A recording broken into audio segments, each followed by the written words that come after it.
So friends, the next work which I am going to present, that is about the electronic properties of ferrites. These ferrites are spinel ferrites with very peculiar structure.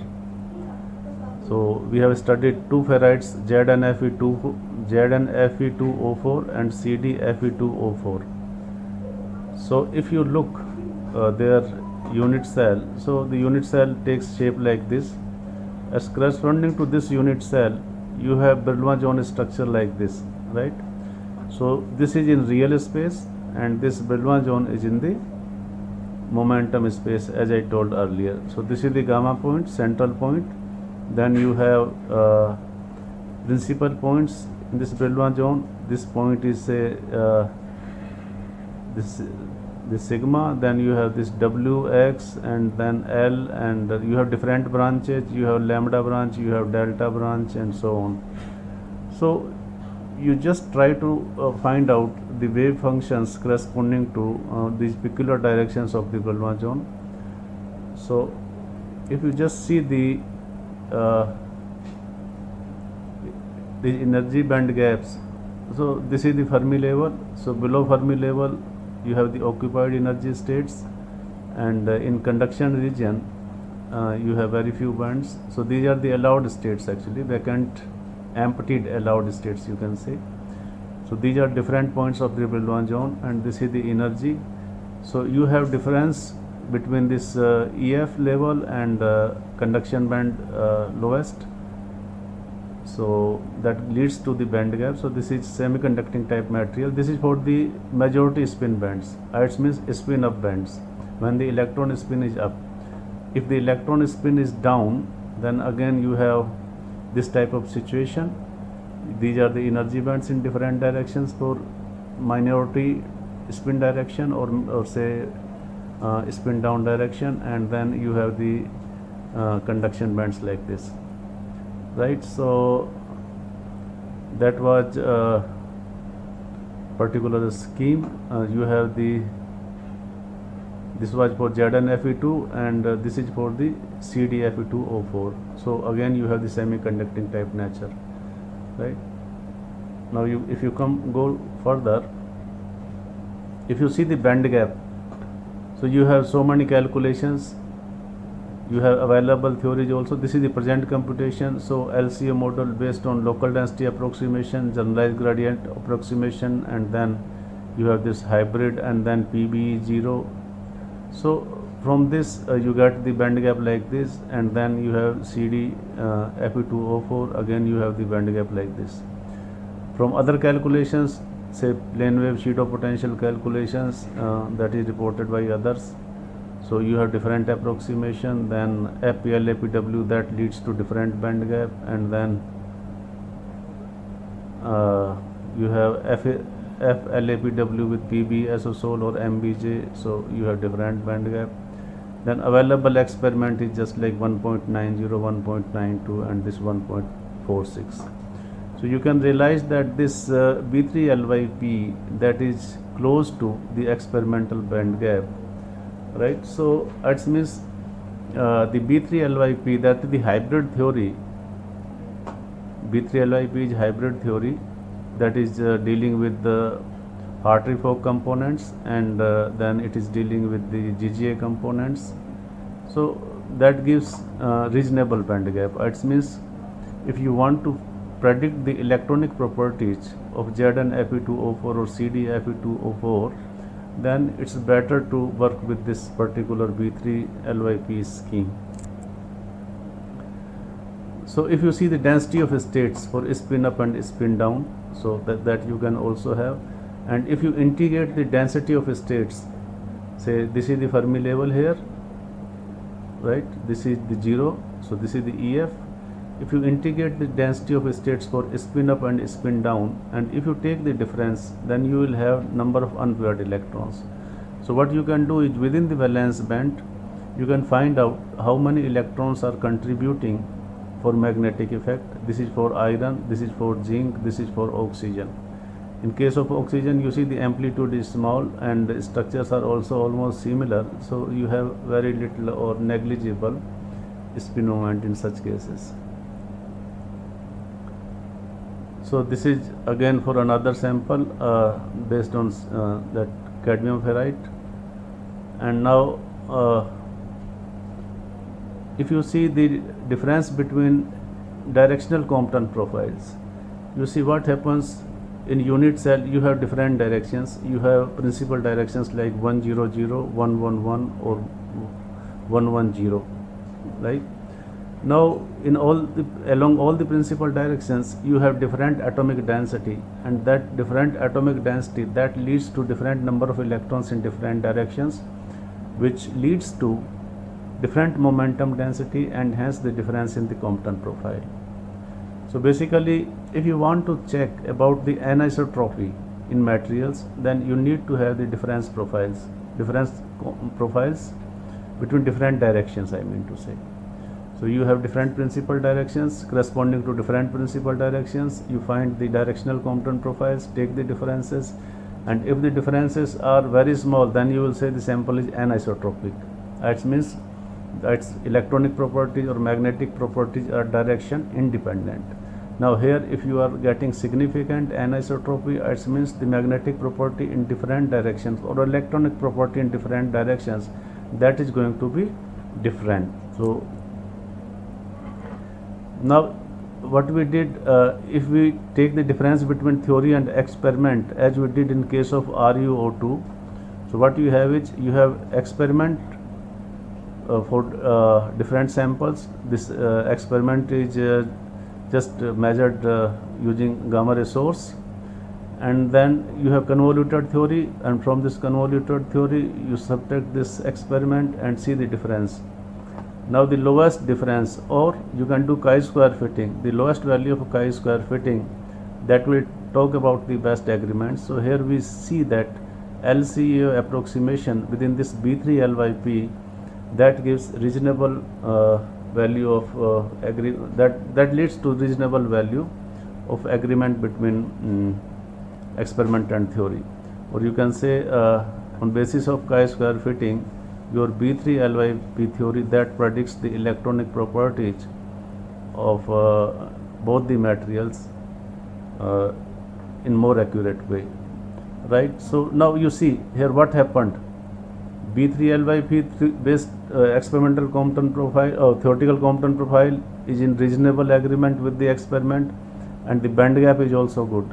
It means in case of such type of ferrites, your hybrid scheme B3LYP, that is having certain components of Hartree-Fock and exchange correlation from Li-Yang pair, so that is also certain approximation.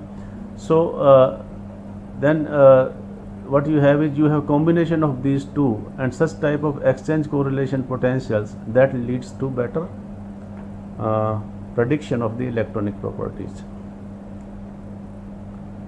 Now if you want to see the covalent nature or ionic properties of this ZnFe2O4 and CdFe2O4, you see both are isoelectronic materials. Isoelectronic materials means the number of electrons in the valence band, that is same. Isoelectron, iso means same. So this is about the valence band shell, right? So now both are isoelectronic materials. What happens if the wave functions are highly overlapped or more overlapped? That will lead to sharper Compton profile, because if the wave functions are more overlapped, so that will lead to more electron density, so that will lead to more momentum density and sharpness in Compton profile near Pz is equal to 0. So on the basis of this experimental and theoretical Compton profile, we see that we have sharpness of this red line. Red line means ZnFe2O4. This is ZnFe2O4. So this profile is sharper. It means this is more covalent than this one, CdFe2O4. And this you can also talk in terms of charge reorganization, which you get from the Mulliken population. Sorry. So similarly, if you see another paper that is on electronic properties of hydrogen storage intermetallics LaNi5 and LaNi 4.5 CO 0.5. So at this nickel position you have doping of this cobalt, and then you do the Compton scattering experiment and also do the band structure calculation. So Dr. Gunjan Arora, who has joined two years ago in Sukhadia University, so she did that work. So here what you have is you have a structure of LaNi5 just like this. If you see the Brillouin zone corresponding to this particular structure, so that is having shape like this. And similarly, if you have LaNi 4.5 CO 0.5 doping, so your CO atoms, they sit like this, and then your Brillouin zone shapes that comes like this, right? So this is hexagonal and this is also hexagonal. So this is the gamma point here, and then you have different directions. So you have similarly here gamma point, then this is K point, this is M point, and this is from gamma to A to L, and then you have this gamma to H and H to L. So these are different directions along which you talk about the band structures. So these are those directions, gamma to K and this M and gamma and A, H, L, A, something like that. So these are the energy bands. You see these energy bands, they are crossing the Fermi level. It means it is having the metallic character. In earlier case of ferrites, you have seen the band gap there. So that band gap is leading to semiconducting nature, and here the crossing of these energy bands along this EF line, that is leading to its metallic character. So the similar crossing is also here, because density of states, that is also not zero at EF level. It means this is the metallic material. So you have different type of density of states for different type of situations. So nickel, that is having 2C states, and nickel 3G state, and then you have the LaS electrons, LaP electrons, LaD electrons, and the nickel sits at these are the nomenclatures for nickel states where nickel sits. Then this is S electron, P electron, D electron. So you can realize that the nickel D electrons, they are contributing a lot, right? So then the contribution of La, that is just in the conduction region, so it's very small. So you have major contribution from the nickel side actually. So similarly you have, these are the energy bands corresponding to this LaNi 4.5 CO 0.5, and then you have density of states as well. And then you have another calculations, all those energy bands corresponding to another model also, that is FeLaBw with the particular type of exchange and correlation. So these are partial and total density of states. So these are the energy bands. So corresponding to different energy bands, you have different Fermi surfaces. So you can also just find out the Fermi surfaces like this. So this is the 43rd band, so it leads to this dot point like a structure, then 44 band, 45, and so on. So you have different type of Fermi surfaces corresponding to that, and Fermi surface for LaNi 4.5 CO 4.5, that leads to a structure like this. So in case of Fermi surface where you have electrons, it means you have more energy bands there, and if there are no energy bands, then you have the hole type structure. So this electron type structure and hole type structure, excessive electrons or no energy allowed states, that leads to particular type of shapes in case of these Fermi surfaces.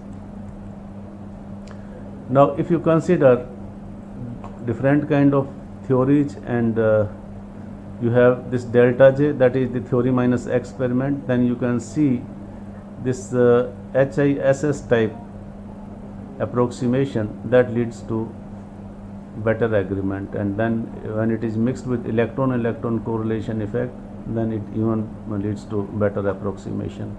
You see, if you want to see what these approximations are, so I refer to that crystal manual. You have crystal 14 like that. Just go to the Google site, type crystal 14, so that site will come. In that site you have the manual, and you have details about that program, how to procure that program from those program writers from the university. it will cost about 50,000 rupees. So if you can buy this program, and if you can run this program successfully and interpret the data, so that is sufficient to carry forward your research work in even a small institute. So simply what you need is, you need one desktop computer, and you can carry on the calculations. So these are the anisotropies in different directions, as I told you earlier. Now what you can do is, you can take this profile in real space also. So this earlier the Compton profile was in momentum space. If you take the Fourier transform of that momentum space Compton profile, then you have the real space parameter, so called the BZ function, autocorrelation function. So for free electron like theory, you have this type of situation, and then for other type of these theories and experiments, you have real components. They is just like this. So free electron theory does not reconcile. It is having different shape than other type of experiment or theoretical BZ functions. It means your free electron theory, free electron model, that totally fails in such type of materials, because you have very complicated situations here. You have different kind of exchange correlation potentials, and the derivative is very high. So all those theory they fail, and then you can also talk about the Fermi surface structure using this one. Now I come to very quickly to the experimental Compton, magnetic Compton profiles.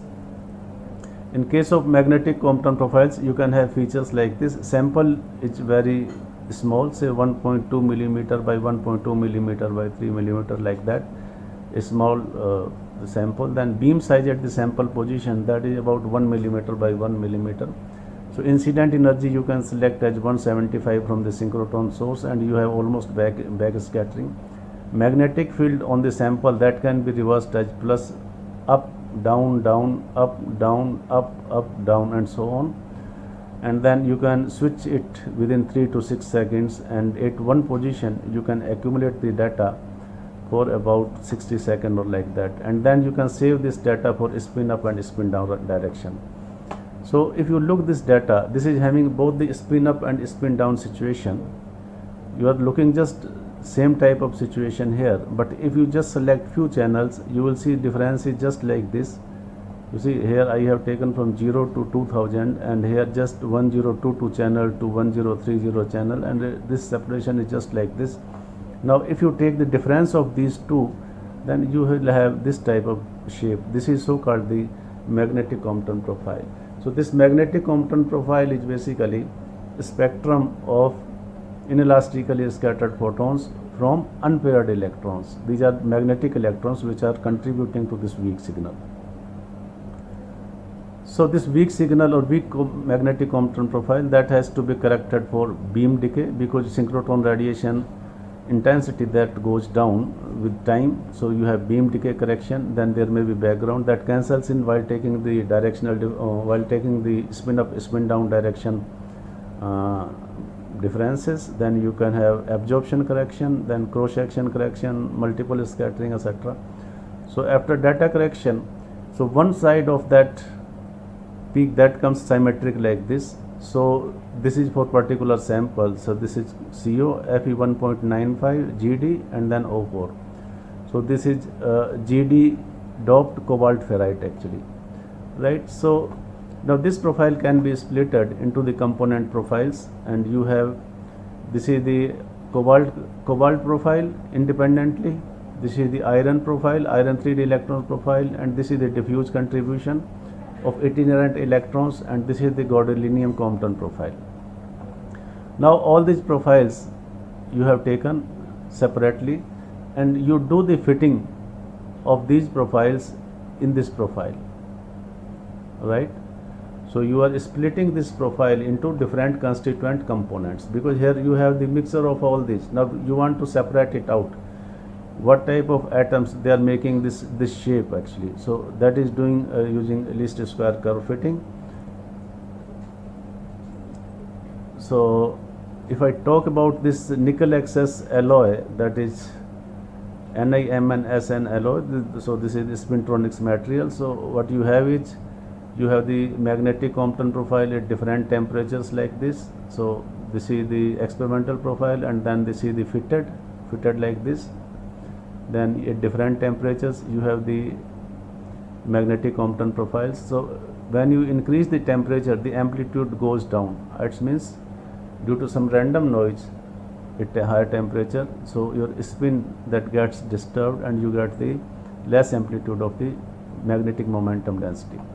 Now this magnetic Compton profile that can be fitted with the different component profiles like nickel, Mn, diffuse, and then you can find out contribution of different sides. So this is for x is equal to 0.5 and this is x is equal to 1.5. So what you have is, you have samples like this. So Ni 2 plus x, Mn 1 minus x, Sn, then x is equal to 0.05 and then x is equal to 0.1. This is measured at 6, 195 and 300 Kelvin, right? So this type of fitting you can have. So this type of fitting that gives you a very peculiar properties. So what you have is, you have this fitting says that at nickel side at 6K temperature, the magnetic moment, particularly spin magnetic moment, that is 0.51. At Mn side this is 3.67. At diffuse it is just minus 0.27, and if you take the sum of all this is 3.91. Similarly, if you increase the temperature, the spin moments, they have different amplitude, and if you go further, you have the different amplitude of the spin moments. And from the SPR KKR calculation, so what you have is, you have again the calculation. This is another model of band structure calculations like LCO calculation and FPL APW. You have SPR KK, spin polarized relativistic Koringa-Cohen-Rostocker theory. So from that you can just find out. You see at 6K, because these temperatures, these calculations are made at the absolute temperature, so you can just compare it with the 6K, that is also very near to 0K. So this is 0.51, this is 0.50, this is 3.67, this is 3.28, this is minus 0.27, this is 0.07. So this is how you can sum it up. So this is for another configuration, another composition.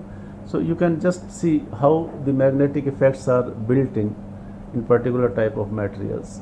So that is the beauty of the magnetic Compton profile.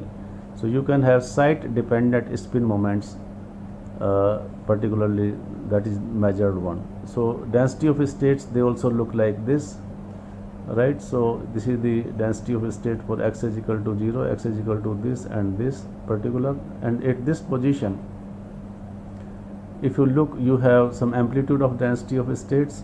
This is spin up, this is the spin down, and then you can talk in terms of covalent magnetism. These are the spin dependent partial density of states for spin up and spin down directions. So you can see that they have the amplitude, spin up and spin down both have the amplitudes. So you have just metallic side type situation here. So this is not half metallic. Similarly, you can study the iron doped COCr2O4 using magnetic Compton scattering and first principle calculations. So Alpa Dashora, who is also participant in this particular course, she did all this work actually, and then we have our collaborators like R.J. Chaudhary and D.M. Fase from IUCDI Indore, H. Sakurai and Suji and Y. Sakurai, they are from Springett, Japan. So then you have this type of situation. In this particular type of doping, you have x is equal to 0.4 and x is equal to 1. So this is magnetic moment from VSM data. Now you can do the splitting of this experimental profile. This is the experimental profile. You can talk in terms of splitting, and then this is how the profile is splitted. So this is the cobalt contribution, and then this is the experiment here, and chromium sits like this. So you can have different contributions in different directions, right? And diffuse contribution is very small, as you can say. Again, you can compare the theory and experiment. So what is the contribution at cobalt site, what is contribution of Cr site, what is contribution at iron sites, what is diffuse, then you have the total, and then you can have the spin and orbital contribution from the SQUID or VSM, and then you see and this magnetic Compton profile that measures spin only, right? While your squid that measures the contribution of spin plus orbital together. So separation of this one that will lead to the orbital magnetic moment. So you can also calculate the orbital magnetic moment using magnetic Compton profile. And then you can have energy bands for spin up and spin down. You can integrate the density of states for spin up and spin down directions, and have the number of unpaired electrons from different states, which you can compare with the experimental data. So that type of work can also be done. Thank you very much, and I once again thank to the organizers of this conference, particularly Professor Gajjar and Dr. Vora, for giving me opportunity to interact with you. Although I have not seen your faces, but I hope that you will enjoy this lecture, and in case you have any difficulty, you are welcome to write to me at my email address. You can find from any Google site. It is just BL Ahuja, or small BL Ahuja @yahoo.com. Thank you very much.